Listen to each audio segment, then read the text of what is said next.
Welcome to the Real Life Wellness Podcast, the show where we explore how to create your own wellness. We dive into everything that happens on the journey to a happier, healthier, and more balanced life. I'm your host, Faith Lauterbach.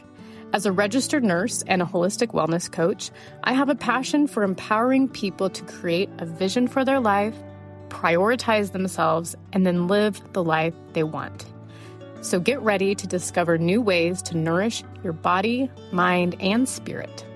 Let's embark on this journey together and make wellness simple.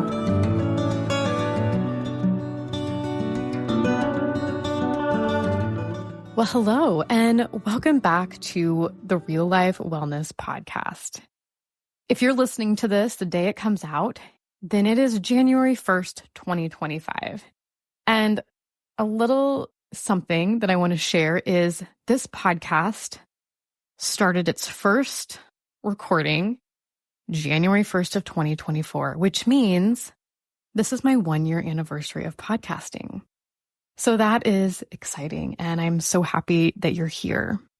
Today is the 23rd episode of this podcast, and we're going to be talking about reflecting on 2024 and planning for a healthy and happy 2025. So let's dive in here. Whether you feel like 2024 just flew by, or it's been a challenging year, or maybe a mixture of both, I'm here to guide you through a process of reflection and goal setting that can align you with your wellness and life aspirations. So grab a cozy drink, find a quiet spot, and let's get started. So let's first talk about the importance of reflection. I really feel like in order to really intentionally plan for the next, whatever you're planning, in this case, we're talking about our next year, it's important to talk about what happened. Reflection isn't about judgment, but it's about curiosity and understanding. It's a chance to celebrate your wins, recognize your challenges, and learn from your experiences. And I feel like doing that is key to being able to move on to the next. I'm a big advocate of journaling. I think when it comes to reflecting, journaling is the best tool for that. So I'm going to provide you 4 different journaling prompts to help you reflect on 2024.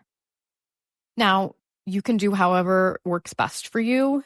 You can pause this podcast after each journaling prompt if you want to journal right now, or you can listen to this podcast and come back. I'm going to put the journaling prompts in the show notes so you have them there and can use them how you feel best. But let's get into it. The first journal prompt is, what went well in 2024? So what moments brought you joy, connection, and growth? Be specific. So the more specific, the more helpful this is going to be in planning your 2025. Journal prompt number 2, what challenges did you face and how did you overcome them? Or if you're still working through some of those challenges or one of those challenges, what support do you need now? All right, journal prompt number 3, what habits or routines supported you best for your health and happiness in 2024? And remember, the more specific, the better with all of these questions.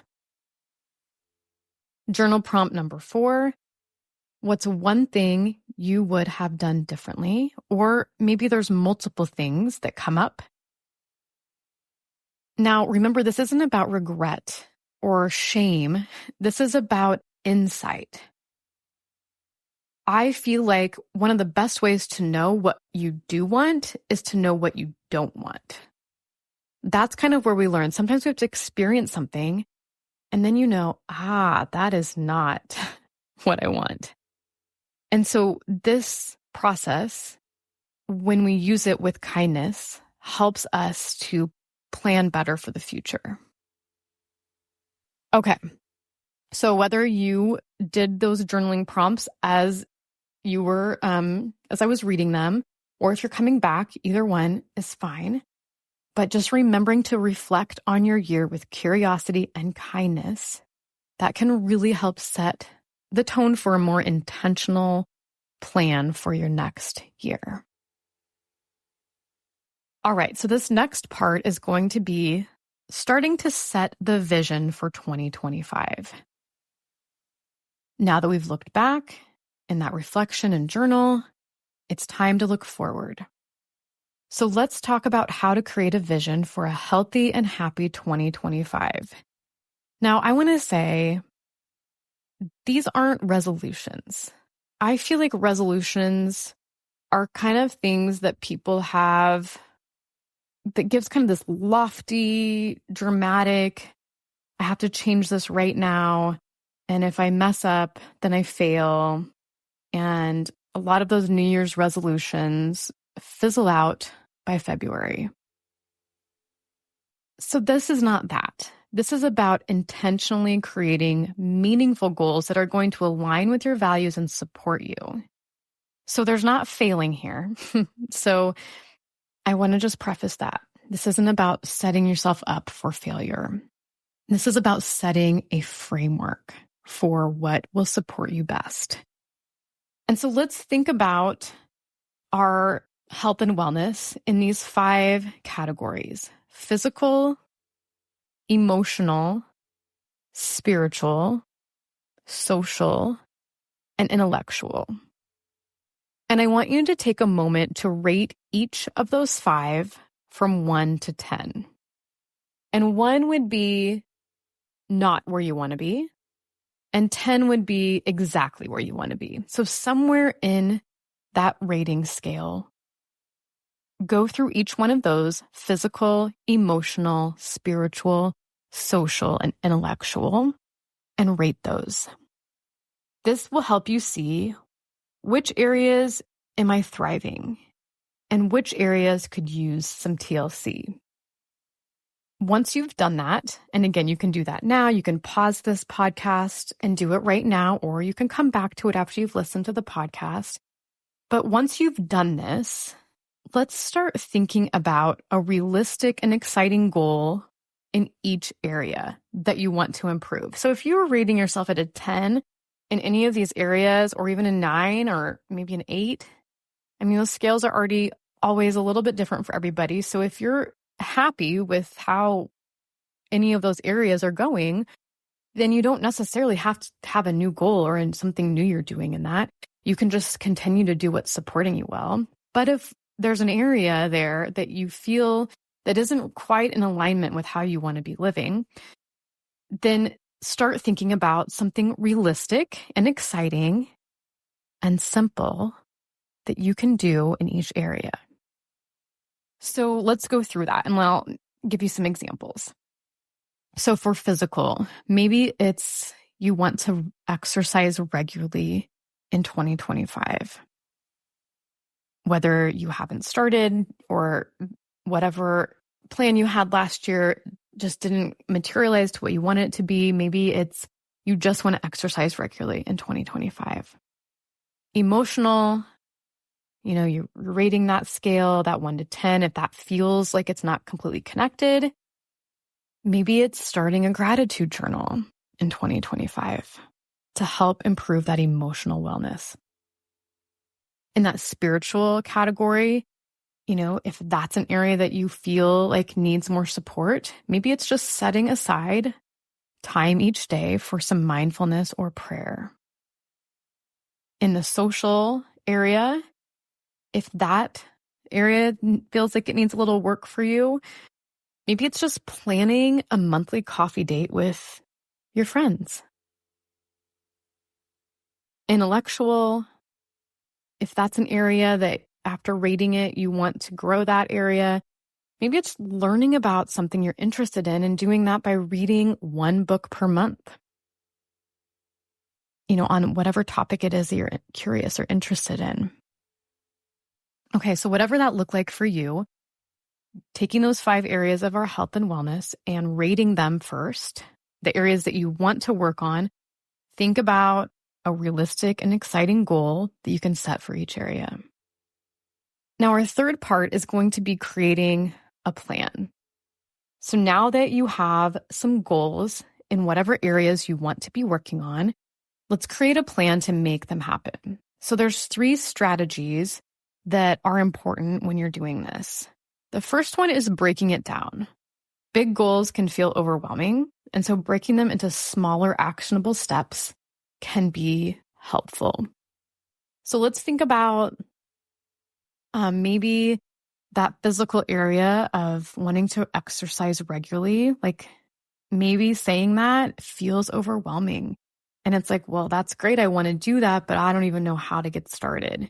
And so breaking that into smaller actionable steps can be helpful. So thinking about something simple to do. For me personally, I had this happen, I don't even know, a couple years ago maybe, where I just kind of fell off the bandwagon of working out. I don't know. It just life happened and all of a sudden I wasn't working out anymore. And I felt kind of silly because I help people do this and I wasn't doing it. So there was some shame there and all of that. And so I started with something that felt very simple because what I wanted to do was too big of a goal and felt too overwhelming. But I knew that I wanted to just start moving my body more.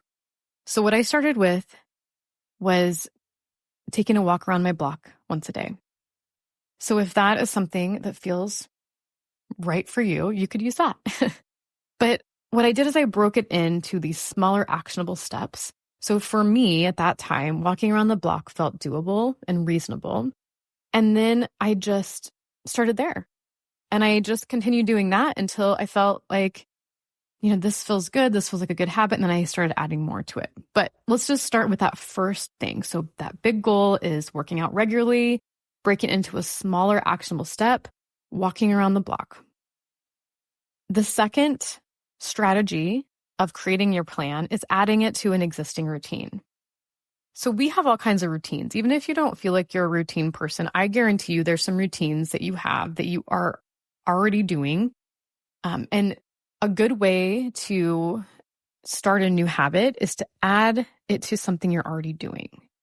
So let's go on with this example of walking every day. So if we were going to add that to an existing routine, you're going to attach it to a habit you're already doing. So let's say when you get home from work, before you even walk into your house, you have your walking shoes in your car and you put them on and you walk around the block and then you come in and start your evening. And so that habit of pulling into your driveway or your garage or whatever is the habit we're going to attach on to that daily walk. Now you can use this in a number of ways, but that's just an example of attaching it to an existing routine. The third strategy in creating your plan is to track progress and to celebrate wins. So this can be done in a lot of ways, but maybe it's a journal, maybe it's a piece of paper on your refrigerator that you're tracking whatever your goal is. If it's a daily walk, you're tracking it there. You can make a really cool little printable in Canva. I've done this for clients. It's been really helpful for them to have that visual, or maybe there's an app that you want to use for that. Whatever it is, tracking progress helps meet goals. So when I work with people with nutrition, the clients who track their food are more successful than the clients that don't. There's something about tracking that puts priority and importance on what you're doing. And then it helps you to have more information and data and also celebrate your wins.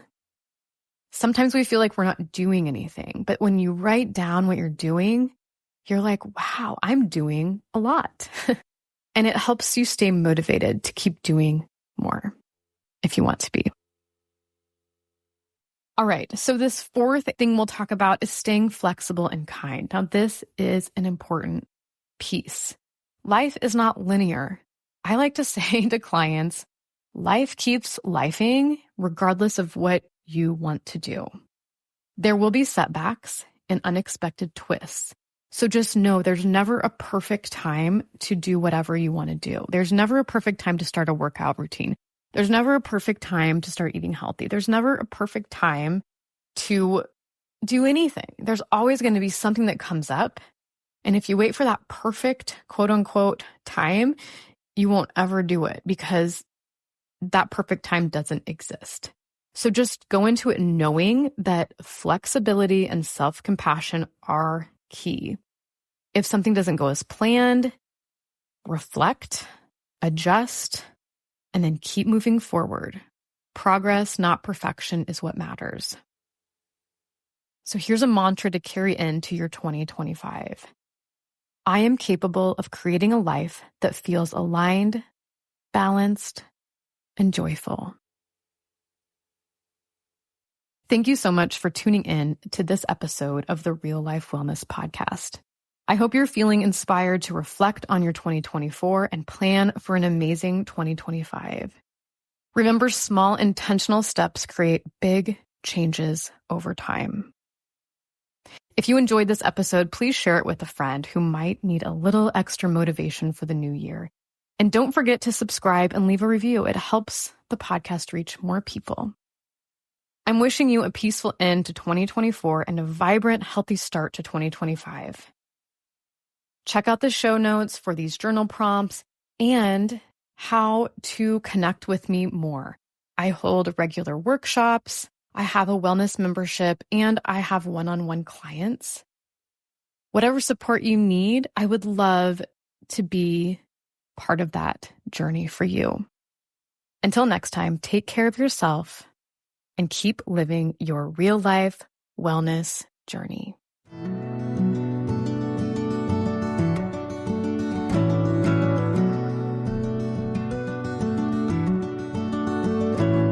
Thank you so much for tuning in today to the Real Life Wellness Podcast. To stay updated on my latest episodes and wellness insights, be sure to subscribe to the podcast and follow me on social media. If you have any questions or topics you'd like me to explore, feel free to reach out. I love hearing from you. If you could, please review or rate this podcast on Apple or Spotify to help more people learn how to make wellness simple.